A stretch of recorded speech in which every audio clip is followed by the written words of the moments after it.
Hey, everybody. Still got the iceberg up. We are back.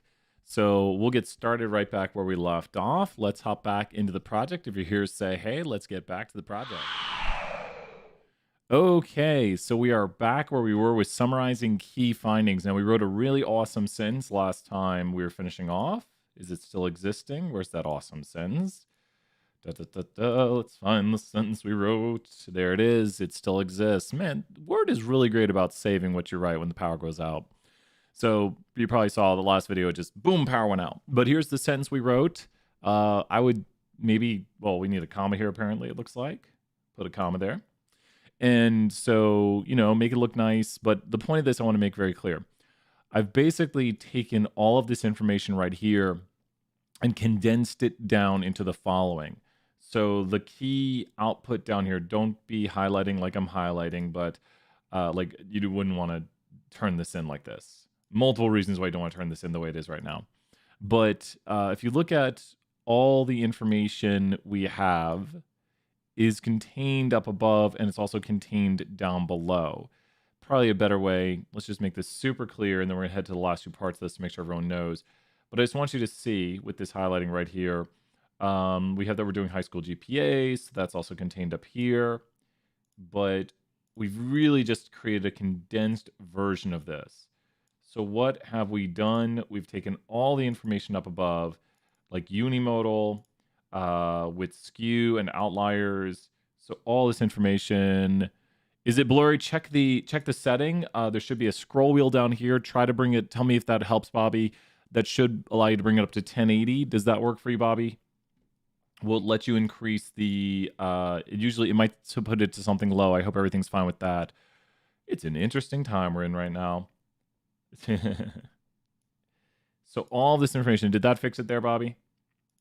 How are we doing? If you look at how everything up top is, oh, that worked nice and perfect. Thank you so much. Thanks for saying that. I wouldn't want someone to come by and be like, this is blurry, I'm out.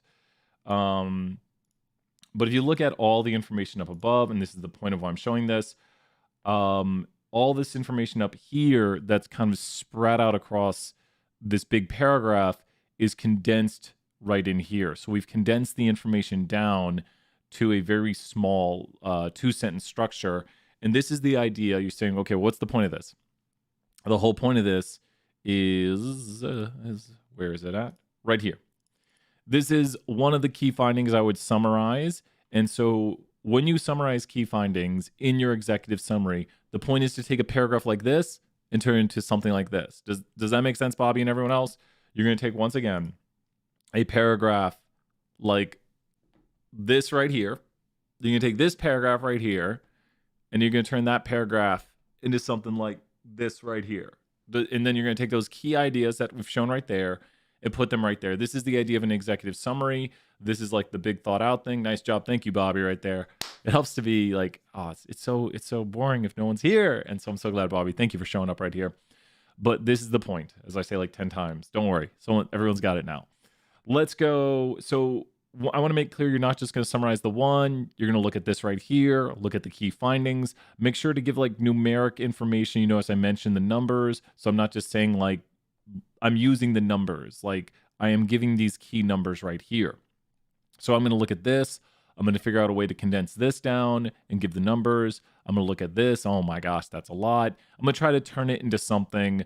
I think your goal with all of them is to turn them into something like this. So you're trying to find the key ideas in this and then condense it down. This is a lot to condense down, but we can probably find the key ideas, the key takeaways, and then condense it down. We look at this right here, another big one. We're going to condense it down. Hey, what's up? Good to see you here, Julia. And we're going to find this right here and condense it down. You're basically going to take this big thing up here and turn it into like a much smaller two-sentence thing. Just so you can see, again, we did it for the first one to kind of help people out. We took and condensed it down. I'm showing where the ideas are highlighted there in yellow, and then you still have the central ideas down here, but in a much shorter condensed version. You will then take and write this all into here. Like your whole executive summary is going to go in this portion. Do not put numbers. Do not do this. Do not put these numbers and stuff like I'm doing right here. This is just to show you the parts that will be in your executive summary. Your end goal in an executive summary will just be a paragraph containing all the key ideas. And you could technically do two, but and make sure it's clear that you are just writing a report's executive summary.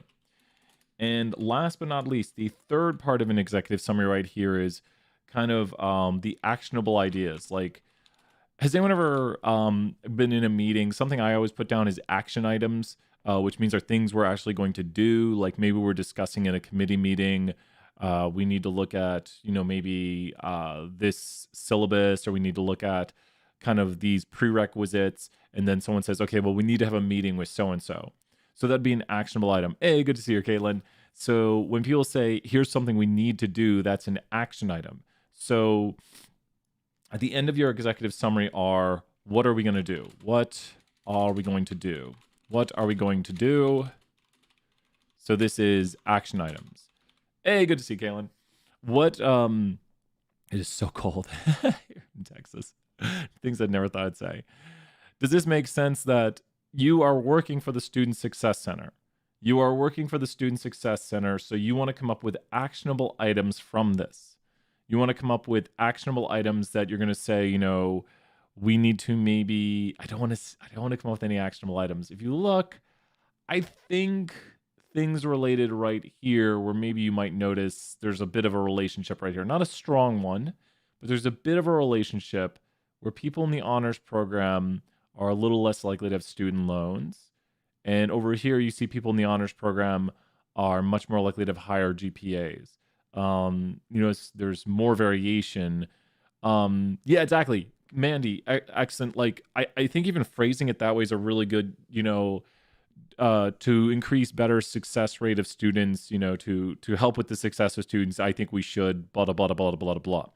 This is like, where the whole point of the report, like someone said in abstract earlier, in an abstract, you have kind of your conclusions, and that's at the start of the report. Like, here's my conclusions. And so include that in your executive summary, like these should be pretty much your ideas. So action items, your ideas based on the data. I can't make this more clear that you need to make it data driven right here. So you can't just, in a moment, we'll be talking about kind of like unique ideas and coming up with future research down low here. But this should be very much based on the data in the report. So based on the data in the report. I'm having flashbacks to reports I've read where people come up with really interesting ideas, but they're not based on data in the report. It's all right. Like, they come up with some really cool ideas. They're like, we should try this and this and this. And it's like, well, is there any data to back that right now? Do we have any data backing what you're saying? And that's kind of the point of this, is to say, like, here's the data we have. Here's where I think we should do with it. Like, here's what the decisions we should make. Does this make sense, Mandy? What the third part of this will be, it's like, here's the goal of my project. Here's what I found in my project. Here's what we should do. Once again, to reiterate, here's what my project's about. Here's what I found in my project.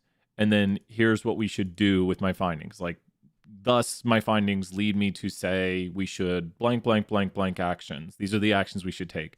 There's really no wrong answers to these. We can't, if you're using the data and you're using a little bit of your own insight, we can't, as long as you're not like, because of the data, I think we should build a Taco Bell on campus. I mean, I think that's awesome, but I'd be like, how does the data support that? Like Brian said, there's no wrong answers. I can say we should build a Taco Bell on campus because of the data. It's like, well, that's not really meeting the goals and objectives of the Student Success Center, and the data really doesn't lead to that conclusion.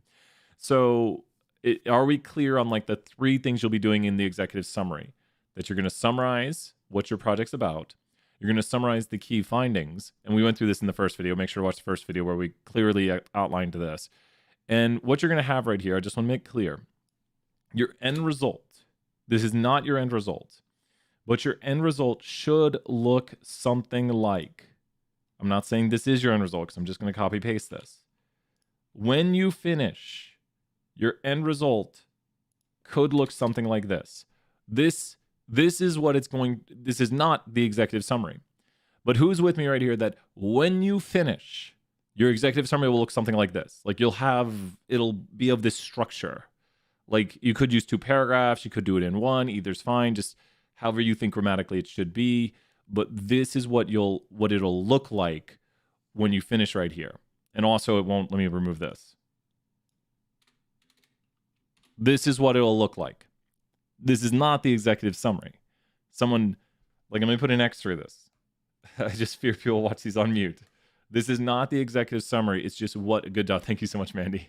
This is what it will look like. So everyone should be very clear. This is what it's going to look like. And it's going to cover these. Understood. Thank you so much, Bobby. Like, yeah, awesome. We've had power for 16 minutes. Last time it lasted for about 30 minutes. 16 minutes power. Let's talk about this future research here and see what's going on with future research. So with future research, here's where things get a little shaky. There's no perfect way to do a project. But one thing you definitely need right here, which I make clear, and we'll put this, I'm going to put this as part number 2, is new ideas for research. So what about the graphs in the example 1? Did they include the graphs?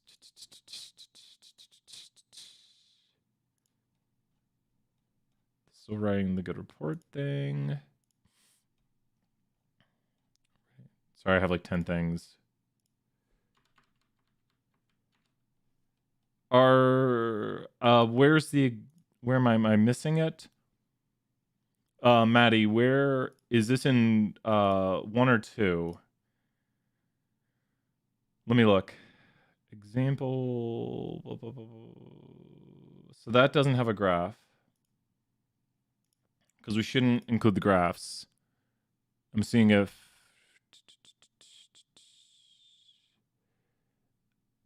which the body. Oh, these right here. Oh, so you shouldn't include any of these. So this isn't really the example. So good question right here. So this isn't really the example. This is the report that Smokey wrote that we're writing the executive summary for. Does that make sense, Maddie? Like we're going to put in an executive summary for Smokey's report. These are all the graphs Smokey had that are in the report. Yeah, no, don't include the graphs. So literally, what would happen right here is this would be the executive summary for Smokey's report. Yeah, good question. Don't worry. It's a little bit confusing, isn't it? So you will not include any of this stuff right here. What you will be turning in when you turn this in, this page right here, I'm going to show you what the end product should look like. Do I still have this in my copy paste? I do. Your end product, and this is obviously not correct, but your end product will probably look something. When you finish, you should have something like this. This is so everyone can see. Yeah, and the future research. You're going to turn in the executive summary and the future research. Is this to be super clear so everyone understands? And let me remove this at the top right here. This is what you're going to be turning in. When you turn in, and these would be, the report would be sandwiched here in the middle, but don't do that. This, I want to make this super duper clear and just pause on the screen for a little bit because I'm probably going to timestamp in this video. You know what I'm going to do? I'm going to make this super easy on myself. So this way I know where to timestamp it at. So let me go back to the main screen. Okay. Let me make this super clear. No, don't worry. This is such a great question. This is what you're going to turn in. This is obviously not the report. I've just taken text, put it here, taken text and put in here. And this is about the length of which I would put things in. This is not a written report. It's just to show visually what it would look like. So visually, you're going to have about this much text, maybe for your executive summary, this much text for your future research. These are obviously not answers to the questions, but visually, when you finish, you should have something like this. Do not worry if it goes to a second page. I figure most people are going to have about 1 page. Visually, something like this. Great questions right there because I've graded some of these, and you know my TAs do a lot of the grading, but we don't want people to misunderstand what we want, and then like people put effort into something that is not what we're looking for. So and if you're wondering, you might be watching the other parts of the video. Can I undo that? No. New ideas. New ideas. Where do we go from here? Okay. What's up, Kennedy? Good to see you here. So we have the new ideas. Where do we go from here? This is the probably most important part of this. Also, copy paste. I like the way it looks. Part number 1 is going to be quick quick mention of findings. So when you do this right here, when you go through your findings in the future research, gosh, people have such awesome points. So when you go through, Mubot, let's give some points. So when you go through your future research right here, you should not, the focus should not be on your findings, not the main focus. The main focus. So I gotta change this as mu points. What is more important for future research? Part 1 or part 2? I need people in the chat to tell me what is more important. What is Brian trying to make very clear? Which of these is more important? Do we watch these project videos and info about chapter 6 for today? This is just extra, Sarah. I'm gonna try to stream today for chapter 6. Try to do it in person, and we'll just see what happens. But I sent out the video just in case. Nice job right there, Mandy. And then this is for the project. This is like watch it anytime. But chapter 6, I've sent out the video for, and hopefully tomorrow the internet and power is fine. Monday the internet was a little iffy. Like it was because of Suddenlink. I think had service problems, like actual service problems, not like Suddenlink being Suddenlink. But yeah. And Sarah and Mandy are 100% right. So you want to kind of mention the research, like what I would say is, our analysis of GPAs and honors candidates above yielded results of blank, blank, blank. You're not like, I'm like, I don't want to write a sentence because I feel like we've already written one that everyone's going to use. But I might say, let me just freestyle some sentences right here. I'm going to freestyle some sentences. Where is it? I've got so many documents open. They all look so similar. Oh, no. Here we go. So when you look at this right here, here's something that jumps out to me. I really want to know, what jumps out to you here? Yeah, that's exactly it, Mandy. Like, here's something I see. I see this right here. I want to know what happens to these people in the future. Everyone's going to suggest this idea, and so you have to put in your own words. I want to do a longitudinal study on these individuals because I would assume, and I break the trend. Like I did much better in college than I did in high school. I had a high school GPA that was I was around these. I was probably Brian Stevens was I think it was about here-ish. So Brian Stevens was close. Exactly. Those are extreme outliers. And great job, Bobby, right there. So when we see these, like, well, one, this person's our extreme. Those people are light outliers. And because this person has sorry, I'm not trying to laugh. I also think maybe this is an error. I don't know how you have a 0.1 GPA. I just don't know how you would. It means you like passed with a C in one class and failed everything else. I don't think that's actually real. I do think the other GPAs are possible because my GPAs was in the 2s in high school. I didn't do that well. Maybe find these outliers and see what they're doing post. Yes, exactly. I think that's, and this is high school GPA. So maybe get information, like connect their high school GPA to UT. This is, Maddie, what you're doing right there is the whole point of it. Like, we don't have information on this right now. So what could we do future research? Does that make sense, Maddie? You're 100% on track with what you just said right there. That's the point of it. We don't have this data. Don't jump to conclusions. See how their past GPA reflects on their careers. Exactly. Like, one thing is maybe, and of course we would want to know this at UT. What if we have two students here? We have student A who gets A's in every classes. They get all A's. And they get into a career that they give career satisfaction of like a 5 out of 10, and they're making like 40,000. Not bad, like undergrad. It all depends, like what was their major, what's their student loans. There's so many questions. Student B was a B- student.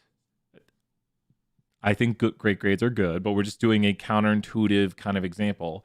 They rate their career satisfaction a 8 out of 10, and they're making 62,000 post grad with just undergrad degree. And so you would say, well, why is this person A versus person B? Like, what other contributing factors are there? maybe person C's get degrees. We've been saying that for a long time. I'd love to meet the first person who came up with that. They're like, C's, they get degrees. And someone was like, oh my God, that's so true. People used to say D for diploma. So good grades are good. Get good grades, learn the material, conquer it. I support good grades, but I do understand. Let me just say this. If something's not your subject, a B can be a great grade. A B can be an amazing grade. And sometimes even a C, if you're doing like organic chemistry. If I had made a C in organic chemistry, I'd probably be very proud of it. I never took such classes. So a C can definitely be something to be very proud of. Dr. Seaver's classes, B's in Dr. Seaver's classes for statistics. Ooh, when I got a B, I was like, yeah, B in Dr. Seaver's class, because it was not an easy class. Nothing against easy classes too. But with this information right here, yeah, that's the thing too. It all depends on your test taking. It all matters. One of my students who came back to see me, he got a B in my class and he was so excited. Really, really quickly on him. I love talking about Dave. I won't say too much more specific about it. He wouldn't mind. He's such a nice guy. I assume he wouldn't mind. But he had a lot of concussions, and he just told me, he's like, I can't remember stuff. When I get to tests, I just can't remember it. And I was like, well, we're going to work on this. We're just going to like go over the questions again and again and again. He showed up to everything and who'd review. I'd be sitting in my office with like 8 people and he'd be reviewing it. And I'd be like, okay, I want you to write down your answers. We're going to check your answers. And then he made an A on the final, and just super proud of him to be in the class. And truthfully, I can't tell you another student that semester who made an A. I'm even having a hard time remember like another student. This is like 4 or 5 years ago now. Like that semester, he was the student that semester, and he made a B, and he was so impressionable on me and my teaching. So there's nothing wrong with being a B student. Yeah, A plus for Dave. And he was so excited by that B. I've had students who make A minuses who are really bummed out, and Dave made the B, and he was like, yeah, it's so awesome. So, anyways,